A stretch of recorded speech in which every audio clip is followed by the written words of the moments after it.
Apakah teman-teman pernah bermain magnet saat kecil? Pernahkah teman-teman bertanya, mengapa ada benda yang dapat ditarik oleh magnet dan ada juga benda yang tidak dapat ditarik oleh magnet? Biar tidak bingung lagi, simak video ini sampai akhir ya. Assalamualaikum warahmatullahi wabarakatuh. Tabi pun. Perkenalkan, nama saya Cika Fatia Sasi Santosa. Apa kabar teman-teman semua? Semoga kita selalu dalam keadaan yang sehat walafiat. Hari ini kita akan mempelajari tentang kemagnetan dan pemanfaatannya. Oh iya teman-teman, di pembelajaran kali ini kita memiliki 4 subbab ya. Yang pertama ada teori dasar, yang kedua medan magnet, yang ketiga gaya Lorentz dan induksi elektromagnetik, dan yang keempat atau yang terakhir adalah pemanfaatannya. Sebelum memulai pembelajaran, ada baiknya kita berdoa terlebih dahulu. Berdoa dimulai.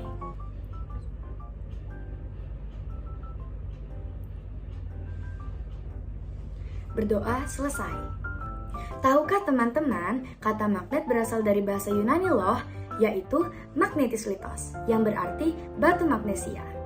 Magnesia adalah sebuah wilayah pada Yunani di masa lampau, yang saat ini namanya berubah menjadi Manisa. Di wilayah tersebut terkandung batu magnet atau batu yang terdiri dari besi, logam, atau campuran lainnya yang ditemukan sekitar 400 tahun yang lalu. Menurut teman-teman, apa sih yang disebut dengan magnet?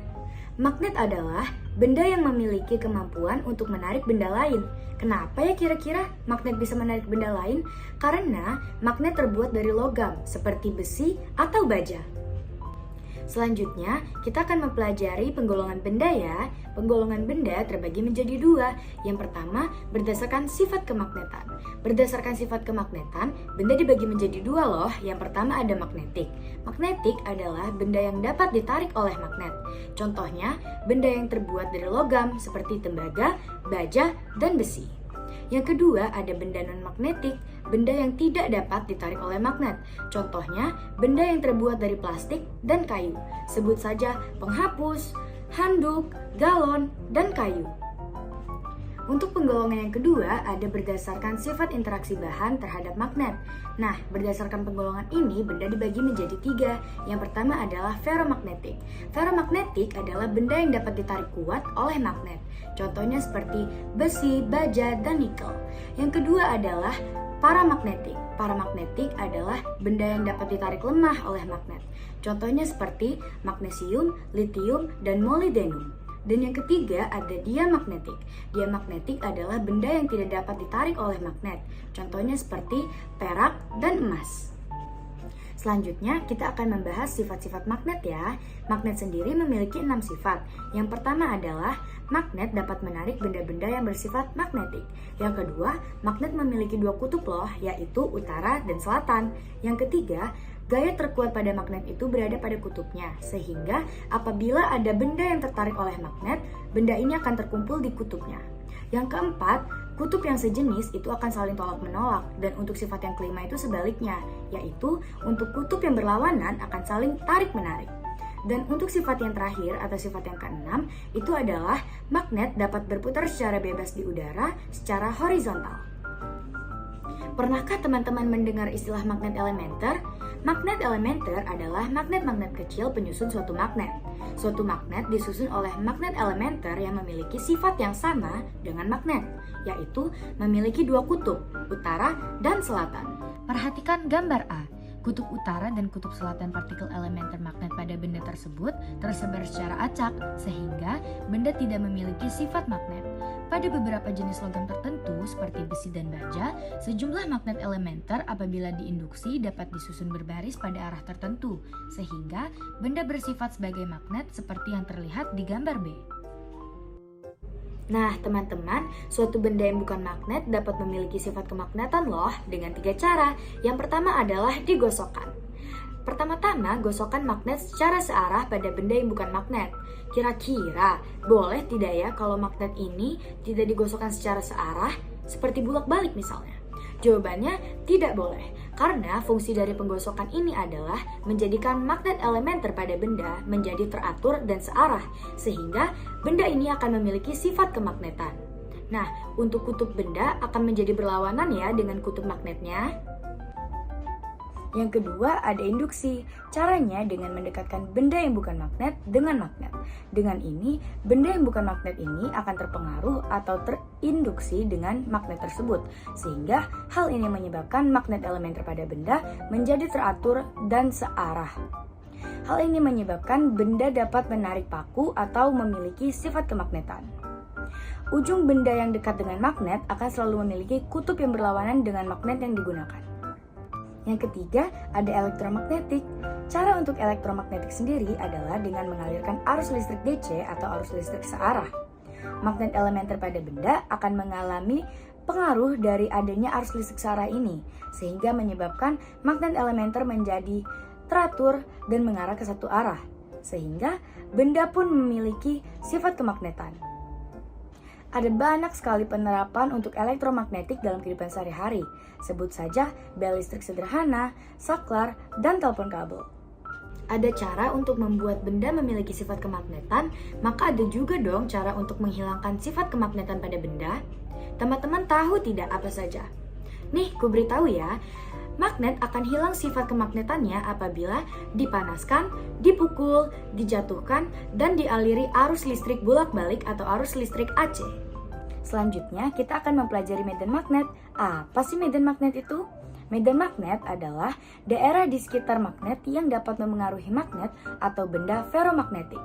Simak baik-baik gambar berikut ya. Pola-pola yang dibentuk oleh pasir besi pada gambar merupakan bentuk garis gaya magnet yang digunakan untuk menggambarkan medan magnet. Medan magnet terbesar terletak pada ujung-ujung kutub magnet. Hal ini ditunjukkan dengan banyaknya pasir medan magnet besi yang ditarik oleh ujung-ujung kutub magnet, atau garis-garis gaya magnetnya sangat rapat. Ada yang sebelumnya pernah terpikirkan bahwa bumi adalah magnet raksasa?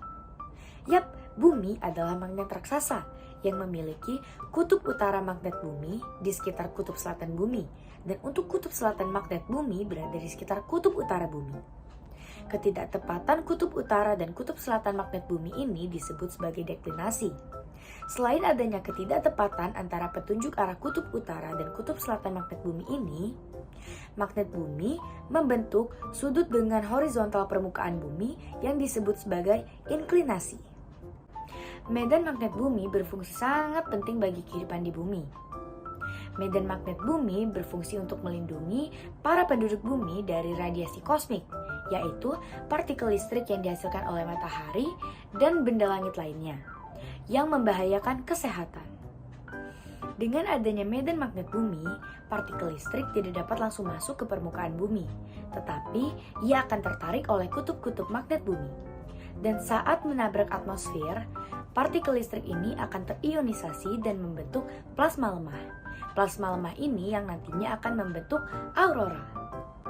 Teman-teman, menurut Hans Christian Ørsted, arus listrik itu dapat menimbulkan medan magnet loh. Caranya dengan mengamati pergerakan jarum kompas saat diletakkan di dekat kabel yang dialiri arus listrik. Percobaan ini kemudian dikenal dengan percobaan Ørsted. Kutub-kutub magnet yang terbentuk dapat ditentukan dengan kaidah tangan kanan. Ibu jari menunjukkan kutub utara dan 4 jari lainnya menunjukkan arah arus listrik. Sedangkan untuk menentukan arah medan magnet, ibu jari menunjukkan arus listrik dan 4 jari lainnya menunjukkan arah medan magnet. Jadi, jangan lupa ya, arus listrik ditunjukkan oleh 4 jari pada kutub magnet. Sedangkan pada medan magnet, arah arus listrik ditunjukkan oleh ibu jari. Kawat berarus yang berada di dalam medan magnet itu mengalami gaya loh. Gaya apa sih? Gaya ini kita kenal sebagai gaya Lorentz. Perhatikan rumus matematis berikut ya. F sama dengan B dikali I dikali L. Dari rumus ini kita dapat menyimpulkan bahwa semakin besar arus listrik, gaya Lorentz yang dihasilkan semakin besar. Semakin besar medan magnet, gaya Lorentz yang dihasilkan pun semakin besar. Begitu pula dengan panjang kawat berarus. Semakin panjang kawat berarus yang ada dalam medan magnet, gaya Lorentz yang dihasilkan pun semakin besar. Untuk arah arus atau I dan arah medan magnet atau B saling tegak lurus. Kaidah tangan kanan dapat pula digunakan untuk menentukan arah gaya Lorentz. Untuk penerapan gaya Lorentz di kehidupan kita sehari-hari, kita dapat jumpai pada motor listrik. Setelah membahas gaya Lorentz, kita masuk ke pembahasan lebih lanjut tentang elektromagnetik. Elektromagnetik dilakukan dengan membahas konsep perubahan medan magnet dapat menghasilkan listrik yang disebut induksi elektromagnetik. Menurut Faraday, listrik dapat dihasilkan dengan cara menggerak-gerakkan magnet batang keluar masuk kumparan. Temuan ini diterapkan pada generator listrik yang mengubah energi gerak menjadi energi listrik. Contoh alat yang menggunakan prinsip kerja induksi elektromagnetik adalah generator AC, generator DC, dinamo AC atau DC, dinamo sepeda, transformator step down, dan transformator step up. Untuk penerapan pada transformator ada dua. Yang pertama, transformator ideal, yaitu energi listrik yang masuk ke dalam kumparan primer akan dipindahkan seluruhnya ke dalam kumparan sekunder. Hal ini mengakibatkan besar efisiensi transformator menjadi 100%. Di samping ini merupakan rumus matematis untuk transformator ideal. Pada kenyataannya, tidak pernah dapat dibuat transformator dengan efisiensi sebesar 100% atau ideal, karena biasanya sebagian energi listrik yang masuk ke dalam kumparan primer akan diubah menjadi kalor. Perubahan energi listrik menjadi kalor ini salah satunya disebabkan oleh adanya arus eddy pada inti besinya. Perhitungan efisiensi trafo yang tidak ideal dapat dirumuskan sebagai berikut. Nah, untuk contoh pemanfaatan kemagnetan dalam kehidupan sehari-hari, terutama pada produk teknologi, adalah pada MRI, Magnetic Resonance Imaging, kereta maglev, dan PLTN, pembangkit listrik tenaga nuklir. Tidak hanya pada kehidupan manusia, tetapi pada kehidupan makhluk hidup lain pun, seperti hewan. Magnet sangat membantu dalam migrasi yang mereka lakukan. Contoh hewan yang melakukan migrasi dengan bantuan magnet di dalam tubuhnya atau biomagnetik adalah migrasi burung, ikan salmon, penyu, dan lobster duri. Apakah teman-teman sudah dapat memahami materi kemagnetan dan pemanfaatannya dengan baik? Untuk lebih memahaminya lagi, mari kita kerjakan contoh soal berikut ya. Soal nomor 1. Sebuah kawat tembaga sepanjang 10 m dialiri arus listrik sebesar 5 mA. Jika kawat tembaga tersebut tegak lurus, berada dalam medan magnet sebesar 8 Tesla, berapakah gaya Lorentz yang timbul? Pertama-tama kita tulis dulu ya diketahuinya. Diketahui L atau panjang sama dengan 10 m, I atau arus listrik sama dengan 5 mA.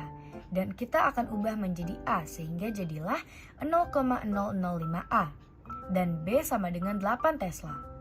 Ditanya gaya Lorentz-nya berapa ya? Jawab, F sama dengan B dikali I dikali L sama dengan 8 Tesla dikali 0,005 A dikali 10 M. Jawabannya adalah 0,4 N. Jadi, gaya Lorentz yang timbul sebesar 0,4 Newton. Nomor 2. Sifat kemagnetan suatu logam dapat dihilangkan dengan cara berikut, kecuali A. Dipanaskan, B. Didinginkan, C. Dijatuhkan, D. Dialiri arus bolak-balik. Yang mana kira-kira jawabannya? Jawabannya adalah yang B. Didinginkan. Karena sudah dijelaskan sebelumnya, cara untuk menghilangkan sifat kemagnetan adalah dengan cara dipukul, dibakar, dijatuhkan, dan dialiri arus bolak-balik. Apakah contoh soal tersebut sudah membantu teman-teman untuk lebih memahami lagi mengenai materi kemagnetan dan pemanfaatannya? Jika sudah, silakan teman-teman kerjakan latihan soal ini selama 10 detik.